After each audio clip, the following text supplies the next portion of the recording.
Next നമ്മൾ നോക്കുന്നത് trusted systems ആണ്. സോ ട്രസ്റ്റഡ് സിസ്റ്റം ബേസിക്കലി നമ്മൾ യൂസ് ചെയ്യുന്നതെന്ന് വെച്ച് കഴിഞ്ഞാൽ ഇൻട്രൂഡേഴ്സിൻ്റെയും അറ്റാക്കിനൊക്കെ എതിരായിട്ട് നമ്മൾ യൂസ് ചെയ്യുന്ന മെക്കാനിസമാണ് ട്രസ്റ്റഡ് സിസ്റ്റം. സോ അതിനകത്ത് ഫസ്റ്റ് പോർഷൻ എന്ന് പറയുന്നത് ഡേറ്റ ആക്സസ് കൺട്രോൾ. സോ അതിൽ നിന്ന് നമുക്ക് മനസ്സിലാക്കാനായിട്ട് സാധിക്കും ഈ ഒരു ഡേറ്റയെ ആര് ആക്സസ് ചെയ്യണം, എന്തൊക്കെ റൈറ്റ്സ് ആണ് ആ ഒരു ആക്സസ് ചെയ്യുന്ന വ്യക്തിക്കുള്ളത്, അങ്ങനത്തെ കാര്യങ്ങളൊക്കെ മനസ്സിലാക്കാനായിട്ടാണ് നമ്മൾ ഡേറ്റ ആക്സസ് കൺട്രോൾ യൂസ് ചെയ്യുന്നത്. സോ അതിനകത്ത് നമ്മൾ ഈ ഒരു ആക്സസിനെ റെപ്രസെൻറ്റ് ചെയ്യുന്നത് ഡേറ്റ ആക്സസ് കൺട്രോളിനെ റെപ്രസെൻറ്റ് ചെയ്യുന്ന ആക്സസ് മെട്രിക്സ് വഴി. സോ അതാണ് എയിൽ കൊടുത്തേക്കുന്നത്. ബി ആക്സസ് കൺട്രോൾ ലിസ്റ്റും സി കേപ്പബിലിറ്റി ലിസ്റ്റുമാണ്. ഇപ്പം ഈ മൂന്ന് കാര്യങ്ങൾ, ഈ മൂന്ന് സ്ട്രക്ചേഴ്സിനെ പറയുന്നതിന് മുന്നേ നമ്മൾ പറയുന്ന കുറച്ച് കാര്യങ്ങളുണ്ട്. മൂന്ന് ടേംസ് നമ്മൾ ഇതിനകത്ത് ഇൻട്രൊഡ്യൂസ് ചെയ്യുവാണ്. ഒന്ന് സബ്ജക്റ്റ്, രണ്ട് ഒബ്ജക്റ്റ്, മൂന്ന് ആക്സസ് റൈറ്റ്. സബ്ജക്റ്റ് എന്ന് പറയുന്നത് it refers to an entity, അതായത് ഈ ഒരു ഓരോരോ ഒബ്ജക്ട്സിനെ ആക്സസ് ചെയ്യാനായിട്ട് കഴിവുള്ള അല്ലെങ്കിൽ നമ്മൾ റൈറ്റ് കൊടുക്കുന്ന ആ ഒരു എൻറ്റിറ്റീനെ പറയുന്നതാണ് സബ്ജക്റ്റ്. ഒബ്ജക്റ്റ് എന്ന് പറയുന്നത് എന്തുവാണാവും, ഫയൽസ് ആവാം, ഡേറ്റ ആവാം, അങ്ങനെ ആക്സസ് ചെയ്യപ്പെടേണ്ട കാര്യങ്ങൾ, അതായത് ഒരു സബ്ജക്റ്റ് ആക്സസ് ചെയ്യുന്ന കാര്യങ്ങളെ ഒബ്ജക്റ്റ് എന്നും ആ സബ്ജക്റ്റിന് ഒബ്ജക്റ്റിന് മേലുള്ള റൈറ്റ്സിന് ആക്സസ് റൈറ്റ്സ് എന്ന് പറയും. ഇപ്പം നമുക്ക് ഈ ഒരു മെട്രിക്സ് നോക്കാം. ഇതിനെയാണ് ആക്സസ് മെട്രിക്സ് എന്ന് പറയുന്നത്. ആക്സസ് മെട്രിക്സ് ആണ് കാണിക്കുന്നത്. അപ്പം ഇതിൽ ഈ സൈഡിൽ കൊടുത്തിരിക്കുന്നത് പ്രോസസ് 1, പ്രോസസ് 2 എന്നൊക്കെ പറയുന്നത് സബ്ജക്ട്സ് ആണ്. ഇപ്പോൾ യൂസർ 1, യൂസർ 2 എന്നൊക്കെ പറയുന്ന പോലെ തന്നെ ഇതിനകത്ത് പ്രോഗ്രാം 1, സെഗ്മെന്റ് എ എന്നൊക്കെ പറയുന്നത് ഒബ്ജക്ട്സ് ആണ്. അതായത് പ്രോസസ് 1നെ പ്രോഗ്രാം 1നെ ആക്സസ് ചെയ്യാം, സെഗ്മെന്റ് എനെ ആക്സസ് ചെയ്യാം എന്നുള്ളതിന്റെ ഒരു റെപ്രസെന്റേഷൻ ആണ്. ഇനി പ്രോസസ് 1ന് പ്രോഗ്രാം 1നെ ആക്സസ് ചെയ്യാം, പക്ഷെ അതിൽ എന്തൊക്കെ ചെയ്യാൻ പറ്റും, റീഡും എക്സിക്യൂട്ടും മാത്രമേ ചെയ്യാൻ പറ്റുള്ളൂ. So these are the access rights. ഇങ്ങനെയായിരിക്കും ഇതിനെ നമ്മൾ റെപ്രസെന്റ് ചെയ്യുക ആക്സസ് മെട്രിക്സിൽ. അടുത്തത് വരുന്നത് access control list. Access control list എന്ന് പറയുന്നത് ഓരോ ഒബ്ജക്ട്സിന് വേണ്ടി ക്രിയേറ്റ് ചെയ്യുന്ന ലിസ്റ്റ് ആണ്. അതിനകത്ത് ആ ഒബ്ജക്റ്റിനെ ആർക്കൊക്കെ ആക്സസ് ചെയ്യാം, എങ്ങനെയൊക്കെ ചെയ്യാം എന്നുള്ള രീതിയിലാണ് നമ്മൾ റെപ്രസെന്റ് ചെയ്യുന്നത്. Access control list for program 1. Program 1ന്റെ ആക്സസ് കൺട്രോൾ ലിസ്റ്റ് ആണ് നമ്മൾ എടുക്കുന്നത്. പ്രോഗ്രാം 1ന് പ്രോസസ് 1ന് പ്രോഗ്രാം 1നെ ആക്സസ് ചെയ്യാം. കണ്ടോ, who are the users that can access this particular resource. അപ്പോൾ പ്രോസസ് 1നെ ആക്സസ് ചെയ്യുമ്പോൾ എങ്ങനെ ആക്സസ് ചെയ്യാൻ, റീഡ് എക്സിക്യൂട്ടും ചെയ്യാനായിട്ട് സാധിക്കും. അതാണ് ആക്സസ് കൺട്രോൾ ലിസ്റ്റ്. അടുത്തത് capability list. Capability list is from the point of view of the user.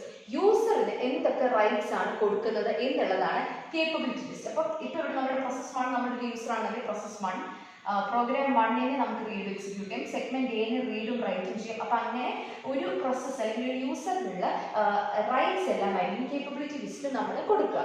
ഇനി ഈ കേപ്പബിലിറ്റി ലിസ്റ്റിനകത്ത് പറയുന്ന പോലെ തന്നെ ഇപ്പോൾ ഓരോ ഒബ്ജക്റ്റിനെ ആക്സസ് ചെയ്യണമെന്നുണ്ടെങ്കിൽ കേപ്പബിലിറ്റി ടിക്കറ്റ്സ് ഉണ്ട്. ഈ കേപ്പബിലിറ്റി ടിക്കറ്റ്സിന്റെ അക്കോർഡിംഗ്ലി ആയിരിക്കും ഓരോ സബ്ജക്ട്സിനെ ആക്സസ് ചെയ്യാനായിട്ട് പറ്റുക. അപ്പം അവർ ആ അലോട്ട് ചെയ്ത റൈറ്റ്സ് മാത്രമേ അവർക്ക് ചെയ്യാനായിട്ട് സാധിക്കൂ. ഇനി അടുത്ത് നോക്കാൻ പോകുന്നത് കൺസെപ്റ്റ് ഓഫ് ട്രസ്റ്റഡ് സിസ്റ്റംസ് ആണ്.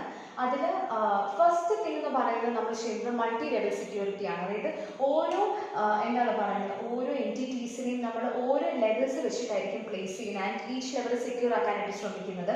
സോ ഇതിൽ വരുന്ന 2 റൂൾസ് ഉണ്ട്. No read up and no write down, which means that ഇപ്പം ഞാൻ ഒരു 2 ഒബ്ജക്ട്സിന് ഇവിടെ പ്ലേസ് ചെയ്യുവാണ്.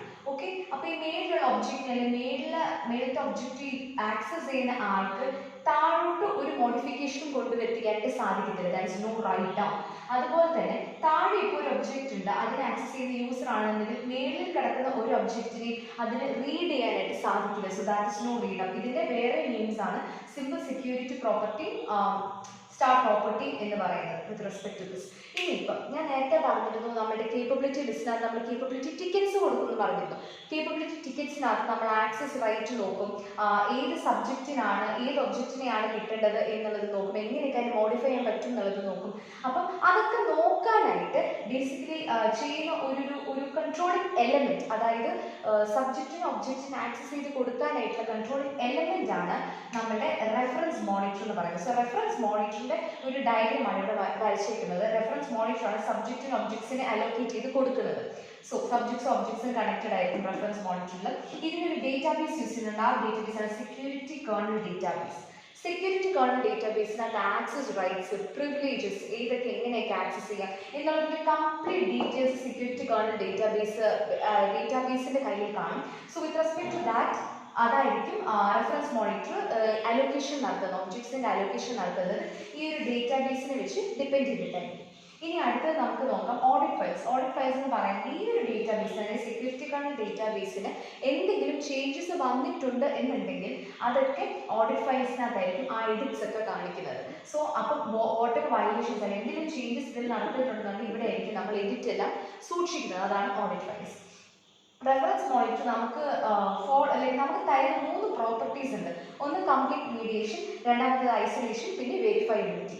കംപ്ലീറ്റ് മീഡിയേഷൻ എന്ന് പറയുന്നത് every access right will be എന്താണ് പറയുന്നത് ചെക്ക്. എല്ലാ ആക്സസ് റൈറ്റും അല്ലെ എല്ലാ റിക്വസ്റ്റും ചെക്ക് ചെയ്യും. റെഫറൻസ് മോണിറ്റർ ചെക്ക് ചെയ്തിട്ട് അതിനെ ഫോർവേഡ് ചെയ്തിട്ട് അതിലൊരു എക്സെപ്ഷൻ ഇല്ല. അതാണ് കംപ്ലീറ്റ് മീഡിയേഷൻ. ഐസൊലേഷൻ എന്ന് പറയുന്നത് ഈ റെഫറൻസ് മോണിറ്ററും ഈ ഒരു ഡേറ്റാബേസും അല്ലെങ്കിൽ ഈ ഒരു എൻറ്റയർ വർക്കിംഗ് ആയിക്കോട്ടെ, ഈ ഒരു സംഭവം, ഈ ഒരു 2 സംഭവം അറ്റാക്സിന്, എക്സ്റ്റേണൽ അറ്റാക്സിൽ നിന്നും എല്ലാം സേഫ് ആയിട്ട് വെക്കണം. ഒരു രീതിയിലുള്ള അൺഓതറൈസ്ഡ് ആക്സസും ഈ 2 എണ്ണത്തിലോട്ടും വരുന്നത് പോസിബിൾ ആയിരിക്കില്ല. So that is isolation from the entire system. Verifiability എന്ന് പറയുന്നത് റെഫറൻസ് മോണിറ്ററിന്റെ എന്ത് ഡിസിഷൻ ആണെന്നുണ്ടെങ്കിലും അതിൽ കറക്റ്റ്നെസ് ഉണ്ടായിരിക്കും. ആ കറക്റ്റ്നെസ് പ്രൂവ് ചെയ്യാനായിട്ട് സാധിക്കണം. സോ അതാണ് that is the entire concept of the trusted system. Trusted സിസ്റ്റത്തിലെ ലാസ്റ്റ് സെക്ഷനാണ് Trojan horse defence.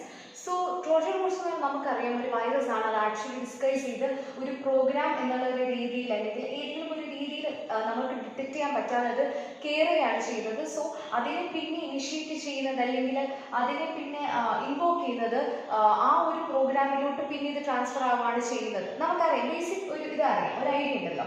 So Trojan horse defence എങ്ങനെയാണ് ട്രസ്റ്റഡ് സിസ്റ്റം ട്രോജൻ ഹോഴ്സിനെ ഡിഫെൻഡ് ചെയ്യുന്നത് എന്നുള്ളതാണ് നമ്മളിവിടെ നോക്കാൻ പോകുന്നത്. ഫസ്റ്റ് ട്രസ്റ്റഡ് സിസ്റ്റം ഇല്ലാത്ത ഒരു സിറ്റുവേഷൻ നമുക്ക് നോക്കാം. സോ ബോബ് എന്ന് പറഞ്ഞൊരു നമുക്കൊരു യൂസർ ഉണ്ട്. അപ്പോൾ ആൾക്കൊരു പ്രോഗ്രാം ഉണ്ട്, ആളൊരു ഡേറ്റ ഫയൽ ഉണ്ട്. അപ്പോൾ ഡേറ്റ ഫയൽ ഒരു let us imagine ഒരു secret key, let us imagine AB3X.